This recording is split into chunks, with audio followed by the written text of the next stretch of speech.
வணக்கம், என்னுடைய பெயர் டாக்டர் ஷைன் மனோஜ். நான் கிம்ஸ் ஹெல்த் நாகர்கோவிலில் டென்டல் டிபார்ட்மெண்ட்டில் ஒர்க் பண்ணுறேன். இப்போ டிபார்ட்மெண்ட்டில் வந்து நிறைய சின்ன பிள்ளைங்க வந்து வாயில் சொத்தையோடு வருகிறத என்னால் பார்க்க முடியுது. இதில் என்னென்னா மெயினாக எல்லோரும் நினைக்கிறது என்னென்னா, பால் பொருட்கள் வந்து சொத்தை பல்லாக இருந்தாலும் திருப்பி வர பெர்மனன்ட் டூத்தெல்லாம் நல்லபடி வரும் நிறைய பேர் நினைக்கிறாங்க. அது கண்டிப்பாக தப்பான ஒரு கான்செப்ட்டு. நிச்சயமாக வந்து பால் பற்கள் வந்து விழ வேண்டிய டைம் தான் அது விழணும். இல்லை அதுக்கு முன்னாடி விழுந்துச்சுன்னு சொன்னால் நிறைய பற்கள் எல்லாமே மாலக்ளூஷன், அதாவது பல் வந்து நிறதிட்டி வர்றதுக்கான நிறைய சான்சஸ் இருக்குது. ஸோ அதுக்கப்புறம் நம்ம எக்ஸ்டென்சிவான கம்பி போடுறது, அது மாதிரி உள்ள நிறைய ப்ரொசீஜர்ஸ், தேவையில்லாத ப்ரொசீஜர்ஸ் நம்ம பண்ண வேண்டிய சூழ்நிலைக்கு தள்ளப்படுவோம்.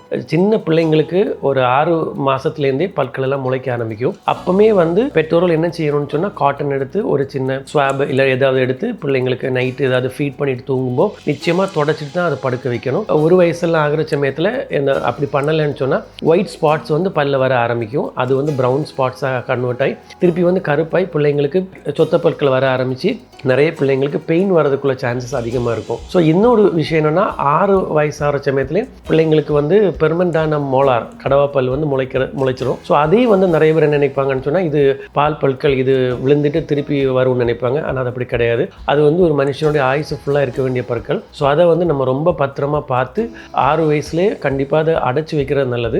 இல்லைன்னு சொன்னால் இந்த பிள்ளைங்களுக்கு அந்த சின்ன வயசுலேயே ரூட் கனால் ட்ரீட்மெண்ட் இல்லைனா பால் பற்களுக்கு செய்ய வேண்டிய பல்பெக்டமி பல்போட்டமி போன எக்ஸ்டென்சிவான ப்ரொசீஜர் பண்ண வேண்டியிருக்கும். இன்னொரு காரியம் என்னன்னு சொன்னால், அந்த டென்டல் ட்ரீட்மெண்ட்டுக்காக பிள்ளைங்களுக்கு ஒரு ஹெசிடென்சி தோணுறதுக்கு சான்சஸ் இருக்குது. ஸோ பெற்றோர்கள் வந்து பிள்ளைங்களுக்கு சின்ன வயசுலேருந்தே வாய் வந்து சுத்தமாக வைக்கிறதுக்கு நம்ம வந்து கற்றுக் கொடுத்துட்டோம்னு சொன்னால், ரொம்ப எக்ஸ்டென்சிவான ப்ரொசீஜர். அது மட்டும் இல்லை, பிள்ளைங்களுக்கு வந்து டென்டல் ட்ரீட்மெண்ட்டுக்குள்ள ஒரு பயம் அதையெல்லாம் நம்மளால் மாற்ற முடியும்.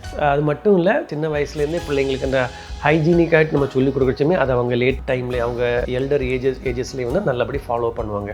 நன்றி, வணக்கம்.